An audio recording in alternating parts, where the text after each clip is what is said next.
In today's video, I'm going to show you exactly how to use Trello step by step, whether you're a complete beginner or just looking to understand all of its powerful features in one place.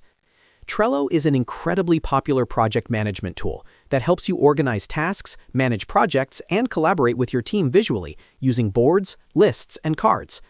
By the end of this video, you'll know how to create boards, customize views, add tasks, automate workflows, and share your projects with others. If you find this tutorial helpful, make sure to hit that like button and subscribe to the channel so you don't miss any future software guides. Let's dive in.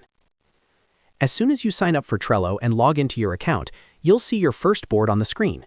Trello works using boards, which represent projects.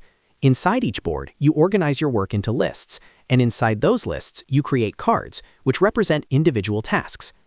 At the top of the screen, click on Create to make a new board, then select Create Board. You'll have the option to start from scratch or speed things up by clicking Start with a template. Templates are pre-made board structures designed for things like project management, content planning, marketing workflows, and more.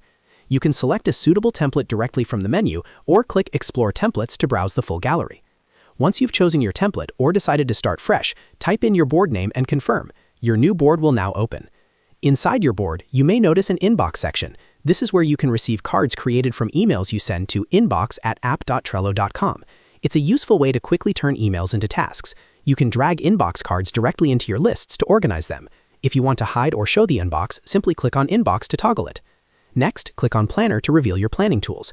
If you'd like to sync your tasks with external calendars, click Connect to Calendar and choose either Outlook or Google Calendar. This helps you manage deadlines more effectively. You can click on any list to add cards or collapse the list to create more space on your board. Lists act like columns, such as To Do, Doing, and Done. If you have multiple boards, click on Switch Boards to move between them. In that same panel, you can also access your workspace views to see all boards across your organization. Now let's talk about views. Click on Views to switch how your board data is displayed. The default view is Board View, which shows your lists as columns. If you click Table, you'll see your tasks in a spreadsheet-style layout. Click Calendar to view tasks by due date. Click Dashboard for visual reports and analytics. Click Timeline to see tasks laid out across a timeline, which is perfect for project planning. And click Map if your tasks include location data. To expand your workflow, click Add another list to create a new column. Inside any list, click Add a card to create a new task. When you click on a card, you can add detailed information such as descriptions, checklists, due dates, attachments, labels, and comments. For more advanced functionality, click on Power-Ups. Power-Ups allow you to integrate Trello with other apps and add features like time tracking, custom fields, and reporting tools. You can also click on Automation to create rules and triggers that automatically move cards, assign members, or set due dates based on specific actions. This saves a huge amount of time. Finally, if you want others in your organization to collaborate on your board, click Share. From there, you can invite team members and control their permissions. And that's how to use Trello step by step. You now know how to create boards, manage tasks, switch views, automate workflows, and collaborate with your team. If this video helped you, make sure to like and subscribe for more easy software tutorials just like this one. Thanks for watching, and I'll see you in the next video.